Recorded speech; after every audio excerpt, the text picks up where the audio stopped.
Lagi asyik-asyiknya belajar di kelas, tiba-tiba Kang Hansu dan teman-teman sekelasnya kelempar ke dunia lain. Ternyata mereka dipanggil sama seorang dewi, buat nolongin dunia itu dari Raja Iblis dan pasukan monsternya. Si dewi janjiin bakal ngasih kekuatan super ke semua orang, dan kesempatan buat nyelamatin ribuan orang yang gak bersalah. Terus, kalau mereka berhasil ngalahin Raja Iblis, si dewi bakal ngirim mereka semua pulang. Semua orang setuju, kecuali jagoan kita Kang Hansu, yang kekeh pengen pulang. Pokoknya nggak peduli apapun yang ditawarin si Dewi. Anehnya, si Dewi setuju aja buat ngebiarin dia pergi. Bahkan nanya ke yang lain ada lagi nggak yang cemen kayak dia, biar bisa dikirim pulang bareng-bareng. Kang Hansu ini nggak punya temen di kelasnya, jadi nggak ada yang mau ikut dia. Akhirnya, dia buru-buru pulang sendirian, dan disitulah ada kejutan tak terduga buat dia. Portal itu nurunin dia di tempat yang asing banget, dan dari situ keadaan jadi makin gila. Dia ngeliat monster-monster mirip manusia lagi ngejadiin budak seorang wanita elf. Dan sekarang, semua mata monster itu ngeliatin dia. Dari tampangnya aja udah kelihatan niat jahat mereka, dan Hanzo mulai panik kaku di tempat. Dia tahu dia bakal mati kutu. Jadi, satu-satunya hal yang masuk akal, yang bisa dia lakuin di situasi gila ini ya, Naso, lari ngibrit sekencang-kencangnya. Soalnya kalau enggak, dia beneran tamat. Semua murid diteleportasi ke kota suci. Proglonia, si saintes dari kuil agung, nyambut para pahlawan yang udah tiba di dimensi fantasia. Beberapa dewa lain juga ada di sana. Dia ngenalin diri, dan bilang kalau dia udah nungguin mereka semua setelah dapat wangsit dari sang dewi. Dia ngasih tahu para murid tentang dewa lain, namanya Alcis, seorang master pedang dan pangeran dari kerajaan master pedang, yang bakal jadi guru ilmu pedang mereka. Cewek-cewek langsung heboh ngeliat dia, terpesona sama kegantengannya. Tiba-tiba si saintes nanya ke kepala sekolah tentang si pangeran. Sang putri udah mau ngomong, tapi pas. Saat itu juga, sang putri datang. Dia teriak bilang kalau dia ketiduran gara-gara kebanyakan minum. Si saintes nyeletuk kalau kejujuran Putri Athena ini kelebihan sekaligus kekurangan, terus ngasih saran jangan nyebutin bagian yang kedua. Tiba-tiba, sang putri pingsan. Para pahlawan kaget lihat pemandangan itu. Beberapa dari mereka muji kecantikannya. Athena Archmazing, putri dari kerajaan Archmazing, juga dikenalin sebagai guru sihir buat para pahlawan. Si saintes ngasih tahu para pahlawan kalau Putri Athena bareng Pangeran Alcis bakal ngebantuin mereka. Waktu itu, Hanu yang udah buka jendela status dan nge-share infonya ke yang lain, bilang kalau mereka bakal ngalamin hal-hal serupa pas mereka naik level dan ningkatin skill. Dia lagi ngamatin dan coba ngertiin jendela statusnya. Dia dapat berkah pahlawan yang bisa nerjemahin bahasa secara otomatis. Dia nganggep itu kemampuan curang, tapi khawatir juga soalnya banyak saingan yang dapat berkah yang sama. Sambil ngamatin, Choi Kang-min nanya ke saintes kenapa Dewi nyuruh mereka nerima berkah dewa, dan gimana caranya. Dia ngejelasin kalau buat dapat berkah, seseorang harus disukain sama dewa, soalnya tiap dewa punya kriteria masing-masing. Tiba-tiba, mereka semua dapat notifikasi kalau ada dewa yang lagi ngeliatin badan para pahlawan sambil senyum-senyum mesum. Mereka semua kaget banget. Si saintes ngejelasin kalau setiap dewa punya standar masing-masing, tapi semuanya lagi nyari orang yang bakal ngalahin Raja Iblis Agung. Dia juga ngeyakinin mereka kalau para dewa emang lagi nontonin mereka, tapi ngingetin kalau perhatian mereka nggak bakal selamanya. Dia doain semoga mereka beruntung. Salah satu murid nanya apa mungkin bisa dapat berkah apa aja. Si saintes senyum terus nolak ide itu, bilang kalau dia nggak tertarik ngurusin sampah. Para murid jadi ngerasa nggak enak. Petualangan mereka di dunia fantasi, yang penuh harapan dan impian, bakal segera dimulai. Di saat yang sama, di sisi lain, Kang lagi lari tunggang langgang, dikejar monster. Kang capek banget, jadi dia berhenti buat ngambil napas. Tiba-tiba, monster itu nembakin panah ke arahnya. Mereka makin dekat, niatnya mau makan dia. Kang Titini yimpulin kalau nggak perlu mikir macem-macem. Makhluk kayak gini nggak ada di bumi. Dia mulai mikir kalau si Dewi itu nipu. Ilawa, ya? Dan dari awal emang nggak niat ngirim dia pulang. Dia lanjut lari, sambil bilang ke diri sendiri kalau ini dunia fantasi, harusnya ada keajaiban yang nyelamatin dia. Pas banget, tiba-tiba muncul jendela status di depannya. Dia penasaran kenapa seorang pahlawan masuk kategori kutukan. Dia curiga ini cara jahat buat nyingkirin dia, dan masih nggak percaya dapat hukuman kayak gitu. Dia lihat ada fitur terjemahan otomatis dan sadar mungkin dia bisa ngobrol sama mereka. Dia teriak ke mereka, minta buat ngobrolin situasinya. Monster-monster itu mulai nangis, kaget, karena dagingnya bisa ngomong. Kang ngedumel kalau dia cuma mau ketemu orang tuanya dan mohon ampun. Tiba-tiba, sebuah panah nancep di kakinya. Dia lihat banyak peri nembakin panah ke monster-monster itu. Dia mikir ada perang antara makhluk-makhluk fantasi ini, dan manfaatin kesempatan buat kabur. Sambil nahan sakit, dia bersumpah nggak bakal pernah berdoa ke dewi itu lagi. Sementara itu, ada dewa yang lagi nontonin dia. Tiba-tiba dia dapat notifikasi kalau ada dewa tertentu yang lagi ngintipin dia. Kang mutusin mending mati daripada berdoa sama dewa. Tiba-tiba, ada dewa tertentu yang nyamperin dia. Dia mohon-mohon, gak ngerti apa yang terjadi, tapi minta diselamatin. Dia ngerasa badannya gerak lebih cepat dari otaknya, ngerespon suara yang gak dikenal. Dia dapat notifikasi kalau si dewa nanya kenapa dia sendirian. Kang udah mau jawab tapi ragu-ragu, sadar dia gak bisa ngomong jujur. Dia mikir-mikir apa ini suara dewi yang sama atau mungkin salah satu temennya. Saking putus asanya, dia mohon diselamatkan. Karena kesakitan banget, dia nanya apa ada dewa lain yang bakal turun tangan. Dia dapat notifikasi kalau ada dewa tertentu yang skeptis. Sambil ngedumel kalau kayaknya nggak mungkin ada dewa lain di situ. Mereka nambahin kalau mungkin bagus juga yang lain nggak ada. Kang sambil nahan sakit, terus nanya apa dewa itu orang luar. Dewa itu nggak familiar sama istilah orang luar. Kang mikir dia salah pilih kata, soalnya dalam bahasanya, itu artinya orang yang nggak punya temen gaul. Dia takut, kalau ngejelasin malah dapat kutukan lagi. Jadi, dia bilang, kalau orang luar itu, kayak serigala penyendiri yang berkeliaran di alam liar. Terus dia dapat notifikasi kalau dewa tertentu itu suka sama definisi ini.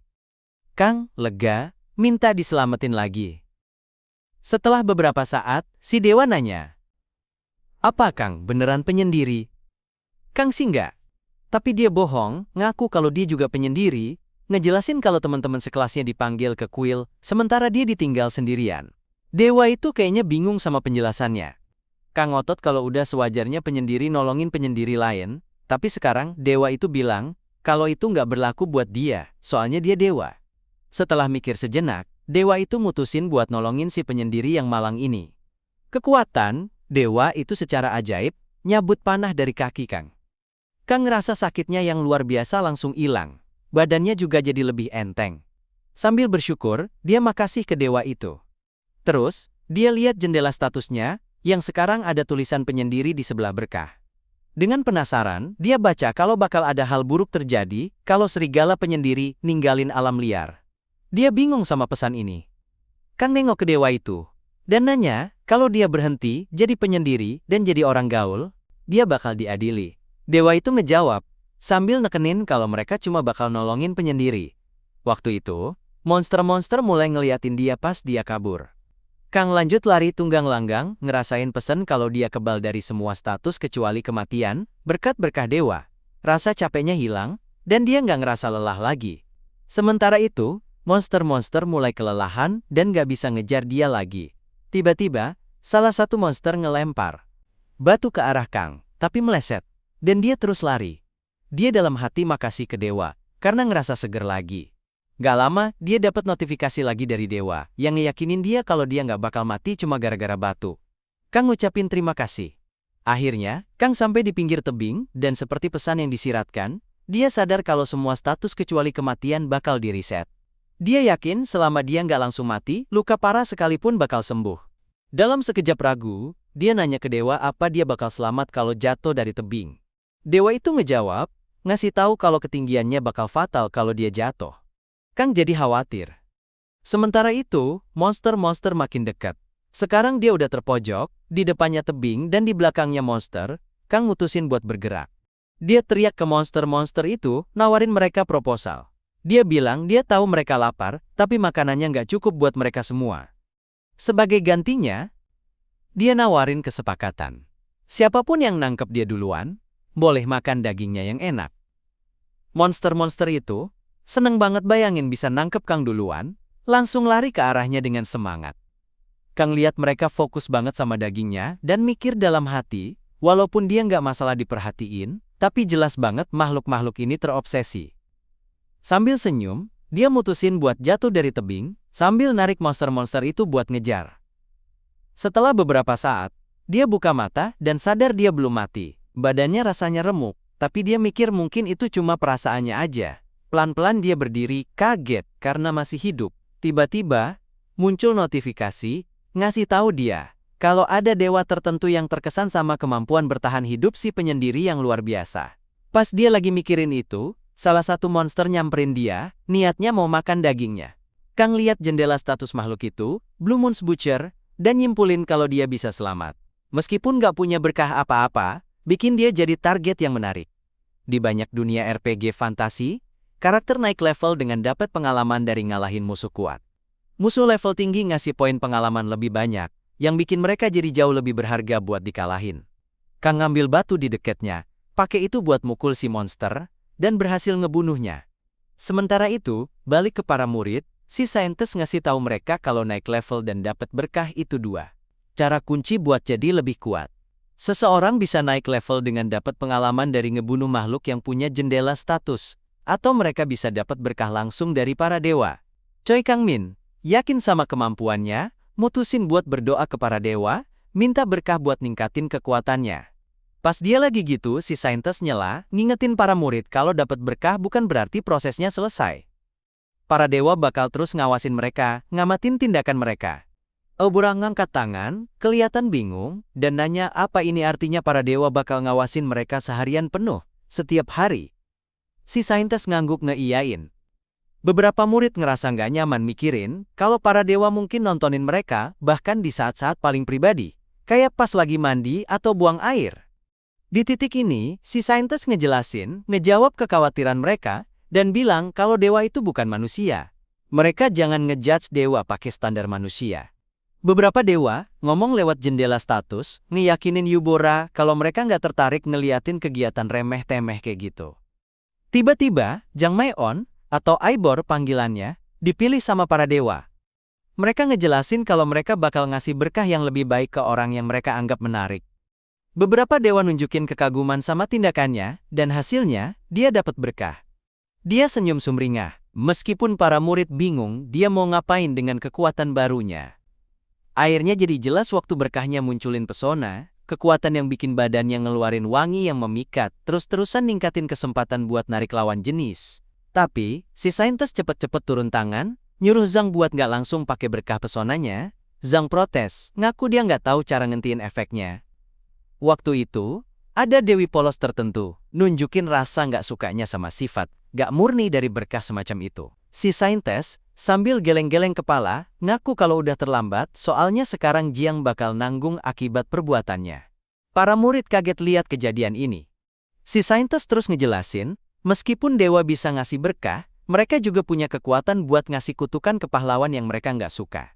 Jiang kaget, ngaku dia nggak tahu soal kemungkinan ini. Si saintis ngejelasin kalau dia bukan orang suci, ngejelasin kalau dia baru aja mau ngasih tahu mereka soal detail penting ini. Pas hukumannya mulai berlaku, Jiang teriak kesakitan. Dia minta maaf, tapi si saintis ngejelasin kalau sekali seorang pahlawan dapat berkah atau kutukan, itu bakal nempel sama mereka sampai mati.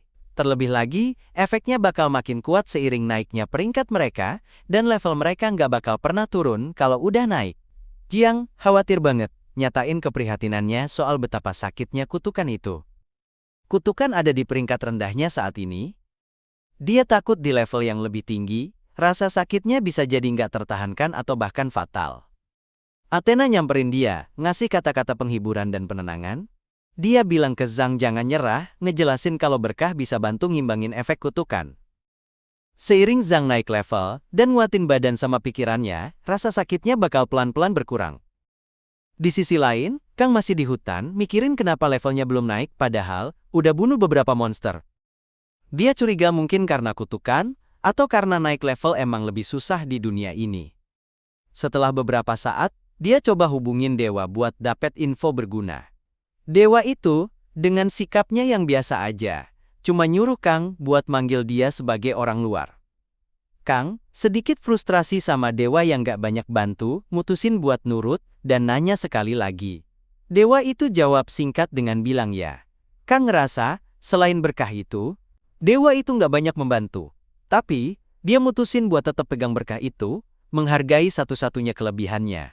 Meskipun udah keliling hutan berjam-jam, dia sadar dia nggak ngerasa haus, lapar, atau bahkan capek. Tiba-tiba, Kang sadar ada beberapa monster yang deketin posisinya. Dia ngumpet di balik pohon, mikir kalau dia ketemu orang di sini bisa jadi masalah, soalnya tanah ini mungkin udah dikuasai monster dan nggak ada manusia lain. Waktu itu, ada dewa tertentu yang ngirim pesan ke dia, ngasih tahu kalau orang luar yang nggak berdaya bakal mati dengan tenang kalau dia bunuh diri. Kang bingung sama pernyataan samar dewa itu, tapi mutusin buat tetap waspada. Monster-monster itu nyium bau darah, jadi bingung dan gak bisa nentuin arah. Kang ngerasa lebih energik dan sekarang punya pisau yang dulunya milik tukang jagal bulan biru, mikirin langkah selanjutnya. Pisaunya tajam, dan dia siap menggunakannya. Sementara itu, dewa memberinya doa dukungan, meyakinkannya bahwa dia tidak akan mati sebelum waktunya. Melihat sulur pohon di dekatnya, Kang memutuskan untuk memotongnya, dan saat dia bekerja, dia merasakan kehadiran dewa mengawasinya dengan mata kabur. Dia mengikat pisau dengan aman ke dalam saku darurat sebelum menoleh ke dewa dan bertanya apakah dia akrab dengan gaya sentrifugal. Dengan menggunakan sulur, Kang mengikatkan sebuah batu padanya dan mulai memutar sulur itu, bersiap untuk menunjukkan pada monster itu kekuatan sains. Dia mengayunkannya. Dan meskipun rasanya gaya itu bisa menyeretnya dan membuatnya jatuh, dia tetap teguh. Setiap kali berkat itu aktif, kakinya berhenti gemetar dan napasnya menjadi stabil. Dengan kepercayaan diri yang baru, dia melemparkan sulur itu ke monster, memukul mereka dengan batu, saat dia terus meningkatkan kendalinya atas berkat orang luar. Kang segera menyadari bahwa dia tidak perlu lagi fokus pada hal-hal kecil yang mengganggu seperti kemide kengkenggah, luka atau kelelahan. Selama dia menghindari pukulan fatal langsung, berkat itu akan menyembuhkannya secara otomatis. Kesadaran ini memungkinkannya untuk terus bertarung di ambang kematian tanpa rasa takut. Satu persatu, dia menjatuhkan monster-monster itu. Namun, Kang mulai memperhatikan taktik cerdas mereka. Mereka mencoba membuatnya lelah dengan menyeretnya ke dalam pertempuran yang berkepanjangan. Monster-monster ini lebih jahat dan lebih cerdas dari yang dia duga sebelumnya. Namun, dia tetap bertahan, tanpa henti mengalahkan mereka. Pada satu titik, seekor monster mencoba menangkapnya dari belakang, tetapi Kang sudah siap. Dia mengayunkan batu itu dan memukulnya dengan keras, menyatakan bahwa mereka akan menerima perlakuan yang sama seperti sebelumnya. Setelah pertempuran panjang, Kang akhirnya berdiri sebagai pemenang, setelah mengalahkan semua monster. Dia mendekati yang terakhir dan menuntut untuk mengetahui di mana manusia tinggal.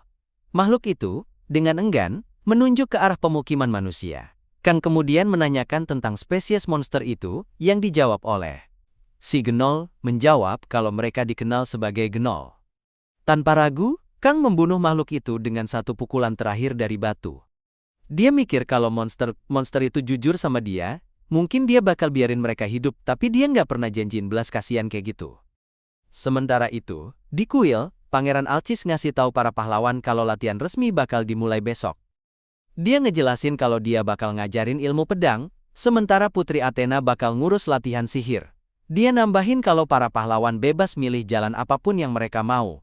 Tiba-tiba, Choi angkat tangan dan bilang pengen ikut 2 sesi latihan itu. Pangeran Alsace ngehargain permintaan ini, tapi ngingetin kalau 2 pelajaran itu sama-sama berat, dan mungkin terlalu berat buat dia. Terus, Hu nanya ke pangeran, apa boleh kalau dia nggak ikut pelajaran sama sekali? Pangeran Alsace ngeyakinin dia, kalau dia bebas buat ngambil keputusan sendiri. Hanu, pengen lebih bebas, nanya apa mungkin dia bisa ninggalin kuil pas waktu luangnya. Pangeran mengonfirmasi bahwa dia boleh melakukannya. Keesokan paginya, Pangeran Alsace mengumpulkan para pahlawan dan mengarahkan mereka yang ingin menempuh jalan ksatria untuk mengikutinya. Dia meyakinkan mereka bahwa mereka bisa berubah pikiran nanti jika mereka merasa jalan itu tidak cocok untuk mereka. Bagi mereka yang tertarik belajar sihir, dia memerintahkan mereka untuk menunggu, karena Putri Athena belum tiba. Saat mereka bersiap, para pahlawan memeriksa jendela status mereka. Han Wu memperhatikan tulisan khusus sebelum berkatnya, menandakan kalau dia adalah orang yang paling terpilih di dunia. Berkah ini, dia sadar, unik buat dia, dan cuma bisa dilihat dan dirasain sama dia. Saking senengnya, Han Wu mikir kalau Choi, meskipun sombong, tetap aja nggak sadar sama arti sebenarnya dari statusnya. Gak lama, di luar kuil, Hanwoo mikirin situasinya, dan nyimpulin, kalau orang kayak Choi aja udah usaha keras, paling nggak dia bakal dapat posisi peringkat A, saingannya si tokoh utama. Setelah beberapa lama, Hanwoo ada di alun-alun kota Perlogena. Dia mikir dia udah datang ke tempat yang benar. Dia masuk ke Serikat Tentara Bayaran buat mulai cerita fantasinya. Di sana banyak banget petarung. Resepsionisnya nyambut dia dan nanya, kenapa dia di sana. Dia jawab kalau dia mau daftar jadi tentara bayaran. Tiba-tiba ada cewek nyamperin dia dan ngejelasin ke Hanwoo kalau ini bukan tempat buat anak bawang kayak dia. Dia minta Hanwoo berhenti ngomong kosong kayak gini dan pulang ke kampung halamannya. Dia bilang dia udah sering lihat anak-anak muda nekat kayak dia jadi tentara bayaran terus mati. Sementara itu, Hanwoo mikir kalau itu efek dari berkahnya, yaitu buff karakter utama. Cewek itu nyamperin dia dan nanya apa dia dengerin omongannya. Hanwoo mikir kalau cewek tentara bayaran cantik yang sok tahu ini, pasti seorang putri atau bangsawan tinggi yang lagi nyamar. Dia senyum dan mikir inilah takdir si karakter utama. Gak diragukan lagi kalau Hanwoo gak dengerin dia. Efek dari berkah khusus. Tiba-tiba, dia negasin kalau dia nggak mau pulang, dan cewek itu harus nemenin dia kalau khawatir. Dia lanjut bilang, kalau ngejudge buku dari sampulnya itu kebiasaan yang nggak baik. Dia yakin cewek itu juga udah sering ngalamin hal itu. Cewek itu senyum dan jawab kalau dia kena skakmat. Hanwoo seneng dan mikir kalau dia emang luar biasa di dunia ini. Setelah itu, dia ngasih tahu cewek itu kalau dia nggak bisa cerita banyak tapi dia udah milih. Sementara Hanwoo dulu susah banget ngobrol lancar sama cewek cantik kayak